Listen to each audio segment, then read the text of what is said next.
My fiancé bragged, "I can replace you in 24 hours. During an argument, I said, "Prove it." Then I moved out that night and started dating her untouchable model friend who'd been secretly in love with me. Her 24 hours turned into 24 months of desperate dating app failures.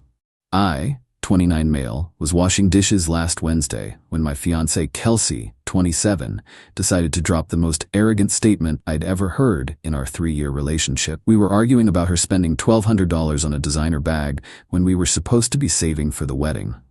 Normal couple stuff, right? Wrong. She slammed her fresh manicure on the counter and said, "You know what, Ethan? I could replace you in 24 hours. Literally. There are guys lined up waiting for me to be single. You should be grateful I even chose you." I stopped washing, turned off the water, dried my hands slowly.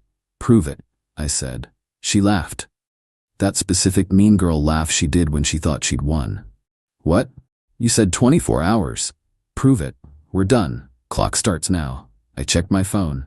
7:23 p.m. Wednesday. Her face went through about 6 different expressions. Confusion, amusement, anger, then this smug confidence that made my decision even easier. "You're bluffing," she said. "You wouldn't leave me. You can't even match your socks without me." I walked to our bedroom and started packing. She followed, listing all the reasons I'd fail without her. "You don't even know the Netflix password. Your mom likes me more than you. Good luck finding someone who looks like me. I'm the one who got you that promotion. You're literally nothing without me." That last one made me pause. Not because it hurt, but because I realized she actually believed it. I finished packing in under an hour. 3 years, and everything I cared about fit in 2 suitcases and a backpack.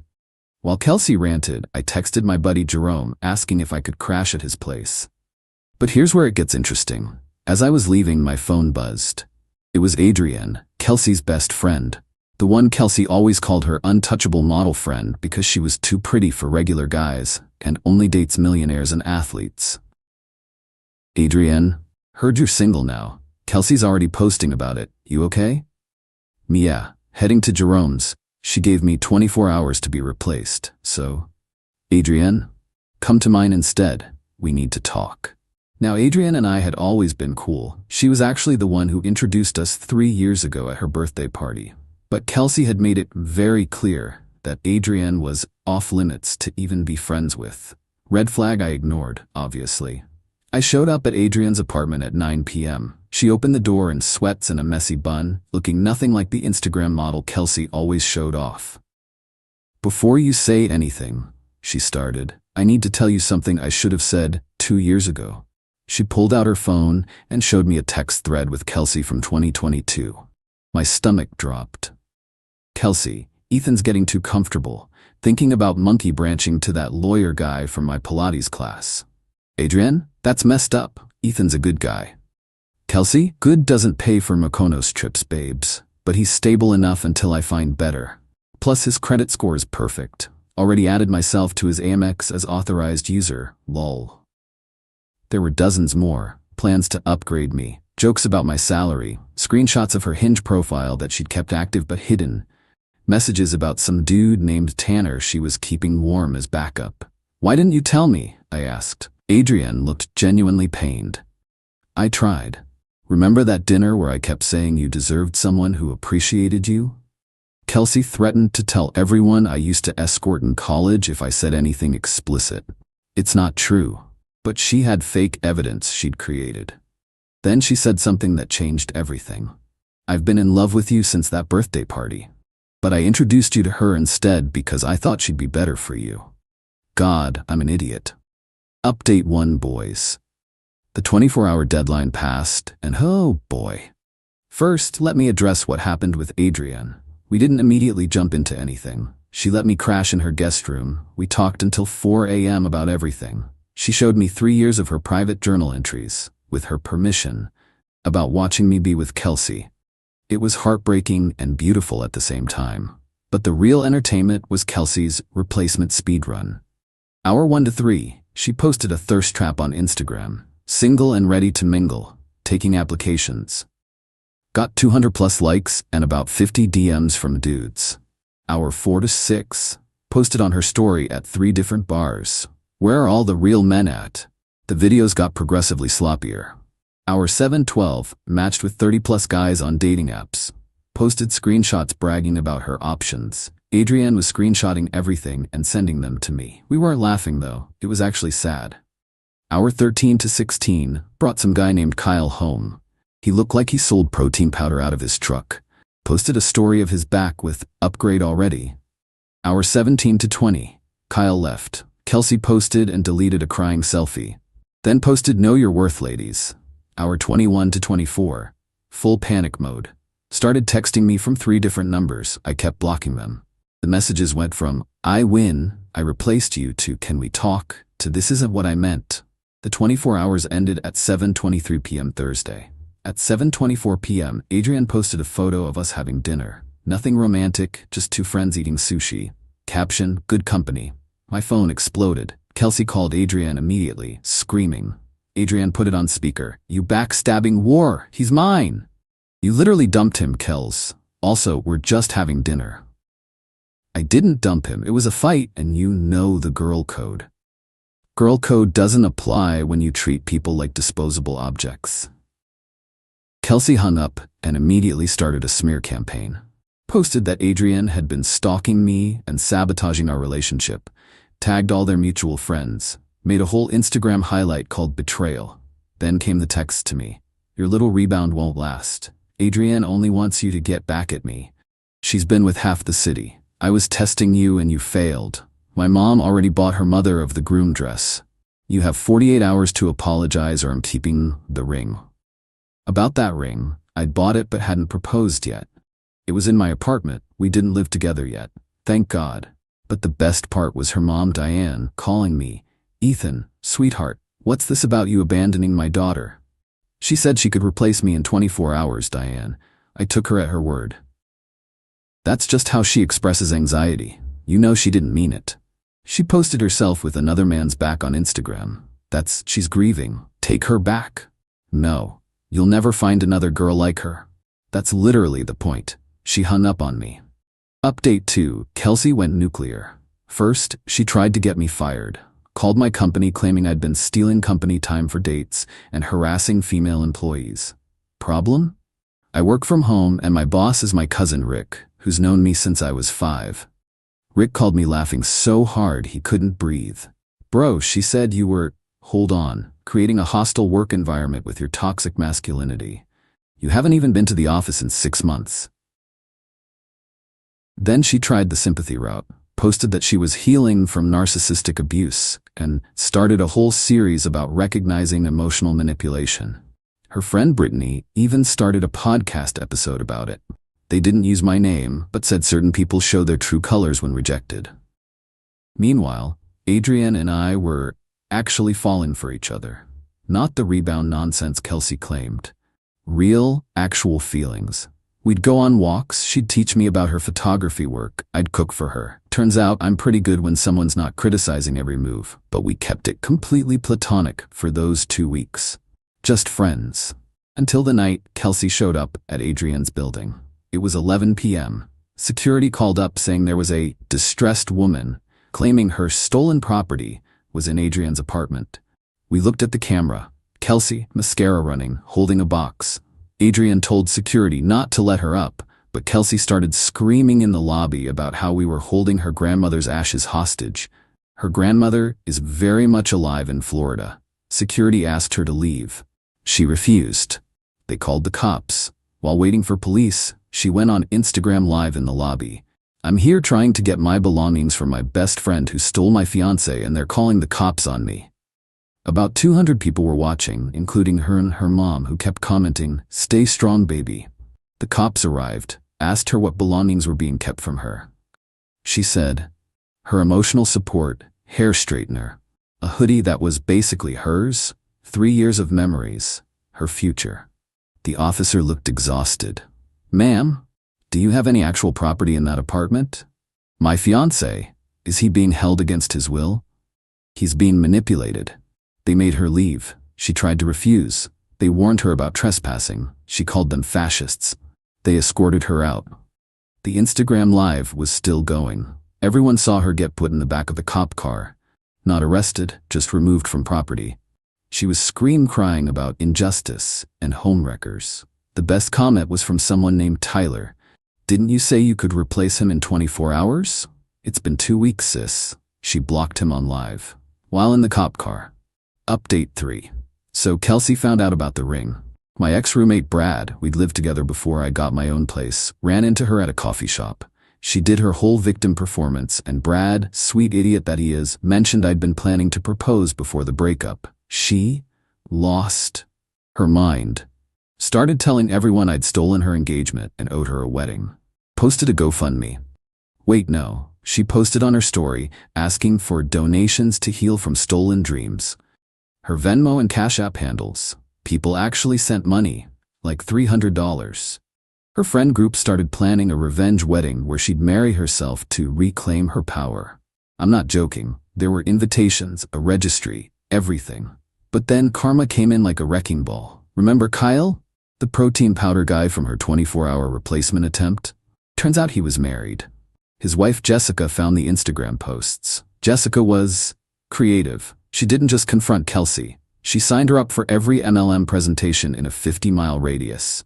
Kelsey's phone and email got flooded with opportunities for essential oils, leggings, supplements, and financial freedom. But Jessica wasn't done. She found out where Kelsey worked, marketing firm, and sent them the screenshots of Kelsey's posts during work hours. All the thirst traps time-stamped at 2 p.m. on workdays, the live videos from the lobby incident, the seeking donations posts. Kelsey got put on a performance improvement plan. Meanwhile, Adrienne and I made it official. We didn't announce it or anything, just quietly became a couple. But Kelsey's other model friend, Simone, saw us at a farmer's market holding hands and immediately reported back.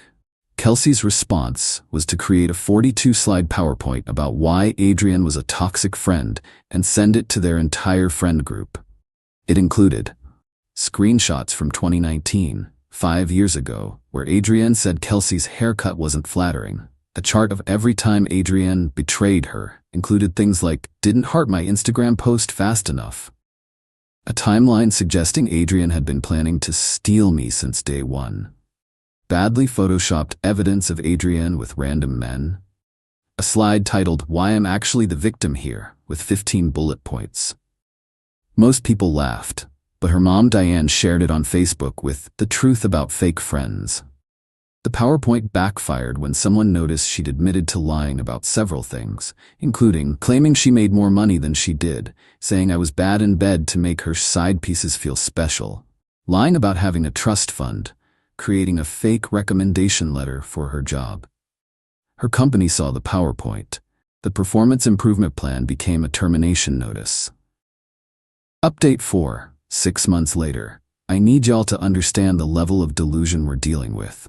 Kelsey started a YouTube channel called Thriving After Betrayal, where she gave relationship advice. The first video was how to spot a future cheater, where she described herself, like literally described her own behaviors but attributed them to me. The comments were brutal. "Girl, you said you could replace him in 24 hours. This is the same woman from that lobby video? Sis is giving emotional damage. The projection is IMAX level." She deleted comments for 3 days straight, then turned them off. Her self-marriage happened. 12 people showed up, including her mom, her sister, and a bunch of people who just wanted to witness the train wreck. She wore a $3,000 dress she couldn't afford, made vows to herself about never settling for less than she deserves, had a first dance, alone, to thank you next. The DJ, her cousin, posted the whole thing on TikTok. It went viral for all the wrong reasons. Someone added the Curb Your Enthusiasm theme. Another person duetted it with footage of the Titanic sinking. The internet is ruthless. But here's the thing. She still couldn't replace me. Every guy she dated lasted max 2 weeks. Her Instagram became a graveyard of deleted couple photos. She'd post them with captions like, "Finally found my king," then delete them days later. There was Marcus the crypto bro, who turned out to be 50 Qley in debt, Alejandro, who she caught DMing her sister, Keith, who brought his mom on their 3rd date, some dude named Phoenix, who only spoke in motivational quotes, a 22-year-old TikToker who called her auntie during sex. Meanwhile, Adrian and I moved in together, got a cat named Dumpling, started a little herb garden on the balcony. Normal, boring, beautiful couple stuff. Qley found out about us living together through LinkedIn of all places. Adrian updated her address for some professional thing. The meltdown was spectacular. She emailed my mother. A 6-page email about how I was ruining my future and making a mistake, and how she was willing to forgive me if I came back. My mom forwarded it to me with just, "This girl needs therapy. Also, bring Adrian to Sunday dinner. Love you. Final update." Exactly 24 months after Qley said she could replace me, in 24 hours, she texted me from her 17th new number. "I know you'll read this. I'm getting married next month, to a surgeon, who drives a Tesla, and has a house in the hills. I won. Just thought you should know." I didn't respond, but I was curious. Did some digging. The surgeon? A first-year medical student named Dennis. The Tesla? A 2015 Model S with 100K miles. The house in the hills? His parents' pool house. But honestly, good for her if she's happy. What she doesn't know is that Adrian and I got engaged 2 weeks ago. Real engaged, with a ring and everything. A simple proposal at the farmer's market where we had our first real date. We didn't post about it, didn't make announcements, just told our families and close friends, living our life without the performance. Her mom Diane found out through the grapevine and called me yesterday. Not to congratulate us, but to ask if we'd consider a double wedding to save money. I laughed so hard I dropped my phone. "Diane, your daughter said she could replace me in 24 hours. It's been 24 months. People make mistakes, Ethan. This isn't a mistake, this is consequences." She hung up, but not before muttering something about, "Some people can't forgive." The wedding planning continues for Qley and Dennis. She made a wedding website. The Our Story section is creative. Apparently they met when the stars aligned after toxic relationships. She refers to her past as learning experiences with narcissists. Dennis seems nice enough. Adrian actually knows him from some photography work she did for his school. Says he's sweet but naive. We're genuinely hoping it works out for them. But last week, the universe delivered one final dose of poetic justice. Remember the ring I'd bought for Qley? The one she demanded in her texts?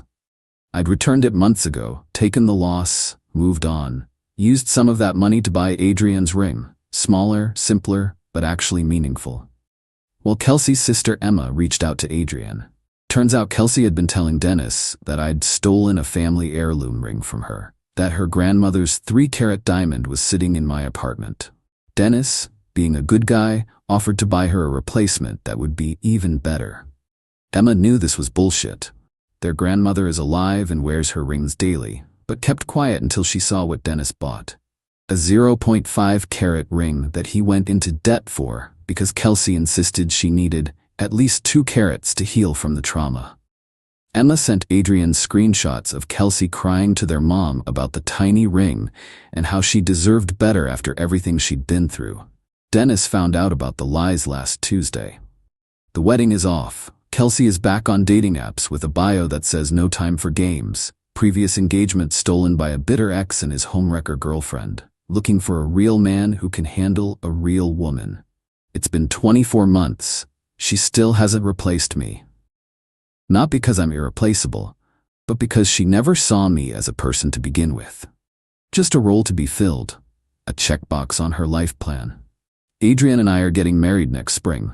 Small ceremony, close friends and family, no PowerPoints, no Instagram lives from the lobby, no self-marriages required. To everyone asking why I didn't see the red flags sooner. I did. I just thought loving someone meant accepting their flaws. Turns out there's a difference between flaws and fundamental character issues. Qley, if you're reading this, and according to Emma, you check my Reddit daily, your 24 hours ran out 730 days ago. Maybe it's time to stop counting. Also, Dennis is a good guy. You should have tried actually caring about him instead of what he represented, but that would require seeing people as humans rather than accessories. Oh, and one more thing. Adrian wasn't secretly in love with me to hurt you. She was secretly in love with me, despite being your friend. There's a difference. One you'll never understand. Peace out. Going to water my herb garden and cuddle my cat with my fiancée who sees me as a person, not a placeholder. Edit. Stop asking for Kelsey's YouTube channel. Let's not brigade. Also, she deleted it after the 50th 24 hours girl comment. Edit 2. To everyone saying this is fake because no one would marry themselves, Google it. It's a real thing. The world is weird. Edit 3. Dennis reached out to thank me for dodging a bullet. We're not becoming friends or anything, but I wished him well. He's dating a nice girl from his study group now. Kelsey found out and posted about betrayal in the medical community. The delusion continues. Edit 4. For those asking, yes, the herb garden is thriving. Dumpling hasn't eaten any of it yet. Life is good.